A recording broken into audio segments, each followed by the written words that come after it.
Good morning, everyone. My name is Ambika Rathore. I'm a lecturer at Government Polytechnic College, Ajmer.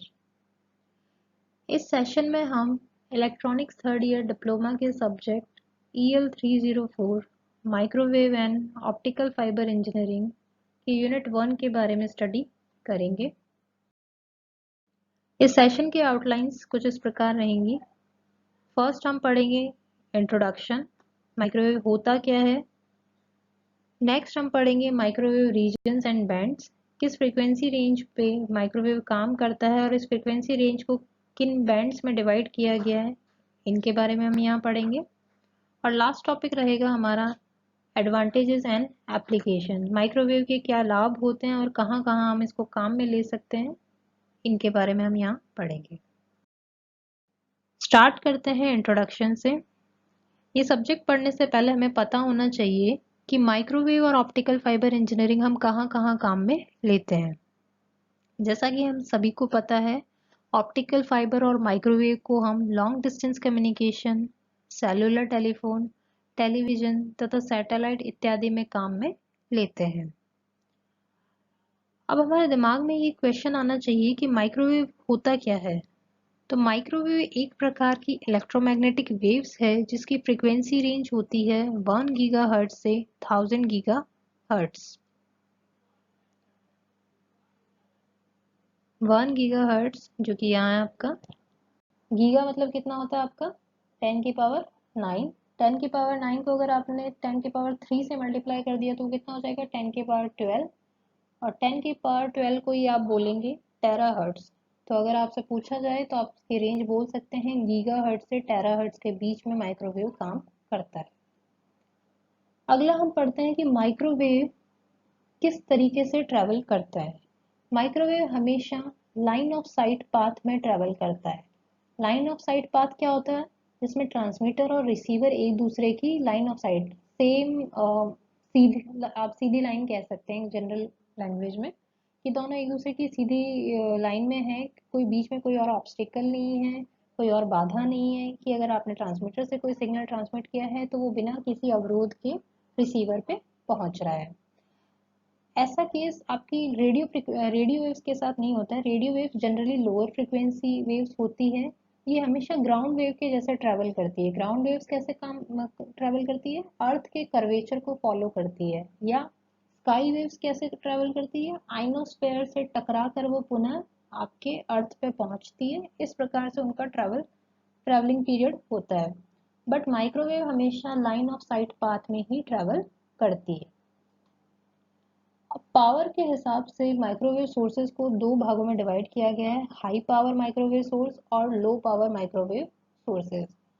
High power microwave sources vacuum tubes को उपयोग में लेते हैं। Vacuum tubes को उपयोग में लेते हैं माइक्रोवेव को उत्पन्न करने के लिए।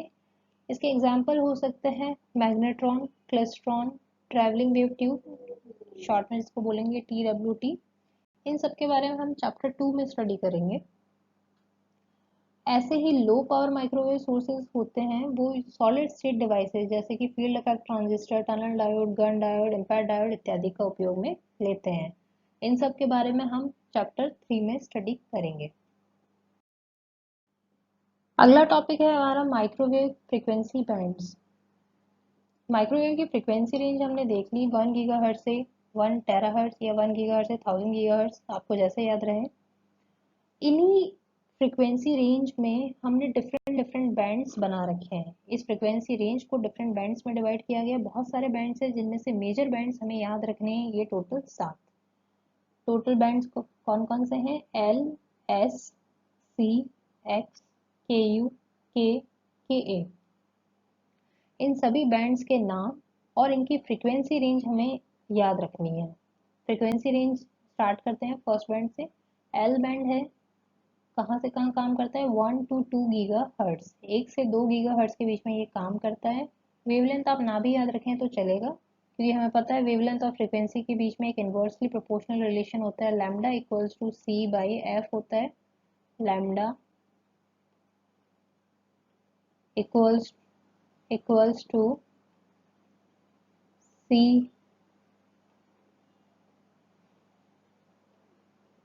c/f, जहाँ पे लैम्डा है आपका वेवलेंथ, c है आपका स्पीड ऑफ लाइट जो होता है 3 × 10⁸ मीटर पर सेकेंड, और f है आपका फ्रिक्वेंसी। ठीक है। अब एल बैंड का उपयोग हम कहाँ कहाँ करते हैं? Military, telemetry, GPS, mobile phones, radio communication इत्यादि में हम इसको काम में लेते हैं। नेक्स्ट है आपका एस बैंड। एस बैंड की फ्रीक्वेंसी रेंज होती है 2 to 4 गीगाहर्ट्ज। इसको वेदर रडार में मौसम का पता करने के लिए जिन रडार्स का हम उपयोग करते हैं वहाँ पे, surface to ship radar, satellite communication, microwave ovens, mobile phones, wireless LAN, bluetooth इत्यादि में हम इसको काम में लेते हैं। अगला बैंड है हमारा सी बैंड, जिसकी फ्रीक्वेंसी रेंज है 4 to 8 gigahertz. Long distance radio telecommunication में हम इसको काम में लेते हैं। Next band is x band, frequency 8 to 12 gigahertz. कहाँ कहाँ काम में लेते हैं? Satellite communication, space communication, radio communication, terrestrial, broadband etcetera. Next है के यू बैंड, फ्रीक्वेंसी कहाँ से कहाँ है? 12 से 18 गीगाहर्ट्ज। एप्लीकेशन आप इसका याद रख लीजिए, सैटेलाइट कम्युनिकेशन में। के बैंड है अगला बैंड आपका, जिसकी फ्रीक्वेंसी रेंज है 18 to 26.5 गीगाहर्ट्ज, या कई जगह इसको लिखा जाता है 18 से 27 गीगाहर्ट्ज, 18 to 27 गीगाहर्ट्ज, दोनों सही है, आप जो याद रख सकें। इसका एप्लीकेशन होता है radar, satellite communication, astronomical observation, जो खगोलीय गणनाएं की जाती हैं वहाँ पे आप इनका उपयोग लेते हैं। और लास्ट बैंड है आपका के ए बैंड, जिसकी फ्रीक्वेंसी रेंज है 26.5 to 40 गीगाहर्ट्ज या 27 से 40 गीगाहर्ट्ज। इसका उपयोग आप करते हैं satellite communication, molecular rotational spectroscopy. इन सारे फ्रीक्वेंसी बैंड्स में हमें जो याद रखना है वो इनके नाम और इनकी फ्रीक्वेंसी रेंज, ये हमें बेसिकली याद रखना है। तो कितने बैंड है? एल, एस, सी, एक्स, के यू, के ए। फ्रीक्वेंसी रेंज क्या हो गई इनकी? 1 to 2, 2 to 4, 4 to 8, 8 to 12, 12 to 18, 18 to 27, 27 to 40 gigahertz. ये हमें बेसिकली याद रखना है। अगला टॉपिक है हमारा माइक्रोवेव के क्या एडवांटेजेस होते हैं, माइक्रोवेव के क्या क्या लाभ होते हैं वो हम यहाँ पे पढ़ेंगे। फर्स्ट एडवांटेज है लार्ज बैंडविड्थ। जैसा कि हमें पता है कि माइक्रोवेव हाई फ्रिक्वेंसी पे काम करता है, हाई फ्रिक्वेंसी पे काम कर रहा है तो साफ सी बात है उसकी बैंडविड्थ भी बहुत ज़्यादा होगी नॉर्मल रेडियो फ्रिक्वेंसी की तुलना में। बैंडविड्थ ज़्यादा होने से ज़्यादा इंफॉर्मेशन को ये ट्रांसमिट कर सकता है, अतः माइक्रोवेव को हम पॉइंट टू पॉइंट कम्युनिकेशन में भी काम में लेते हैं।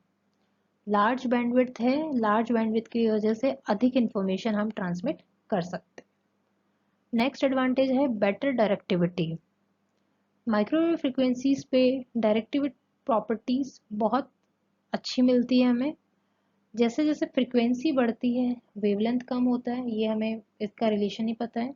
तो जब फ्रिक्वेंसी बढ़ती है तो वेवलेंथ कम होती है, वेवलेंथ कम होती है तो डायरेक्टिविटी बढ़ती है और बीम विड्थ कम होती है। तो इसकी वजह से हाई गेन एंटीना को डिज़ाइन और फैब्रिकेट करना माइक्रोवेव में बहुत आसान हो जाता है। नेक्स्ट एडवांटेज है स्मॉल साइज एंटीना। माइक्रोवेव की वजह से आपके साइज का एंटीना माइक्रोवेव की वजह से एंटीना का साइज बहुत कम हो जाता है। जब एंटीना का साइज हमारा इन्वर्सली प्रोपोर्शनल होता है ट्रांसमिटेड फ्रिक्वेंसी के।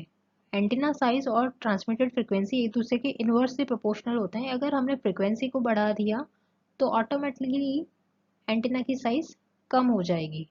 तो माइक्रोवेव हमें वैसे ही पता है कि बहुत अधिक हाई फ्रिक्वेंसी रेंज पे काम करता है, तो साफ सी बात है वहाँ पे उसके लिए जो एंटीना हम काम में लेंगे उनकी साइज बहुत कम होगी। ये हमारे लिए एक एडवांटेज है। अगला है लो पावर कंजप्शन।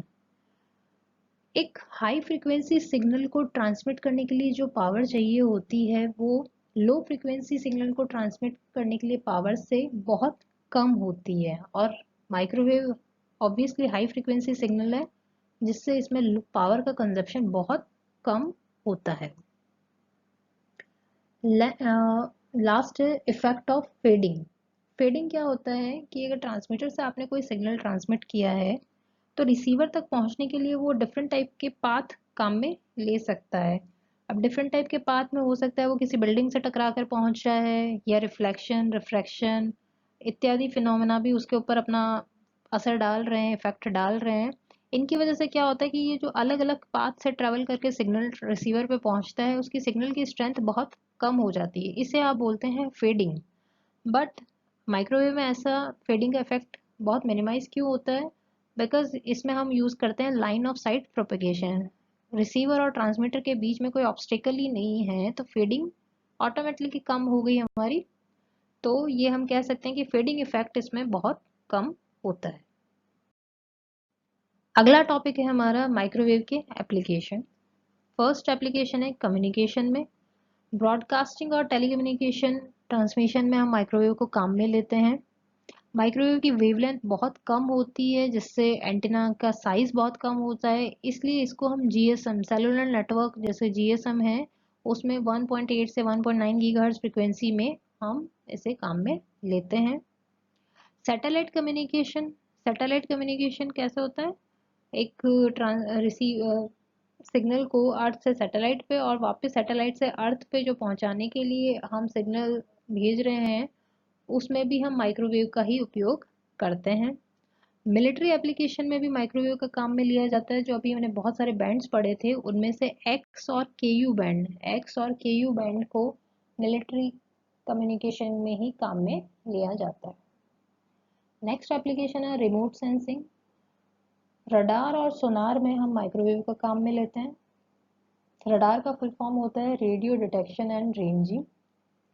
इसमें ट्रांसमीटर के द्वारा इलेक्ट्रोमैग्नेटिक वेव्स ट्रांसमिट की जाती है, जो कि एक टारगेट से टकरा कर वापस इसके रिसीवर पर पहुंचती है, और तब ये उस टारगेट की पोजीशन, वेलोसिटी, डायरेक्शन इत्यादि इंफॉर्मेशन हमें दे सकता है।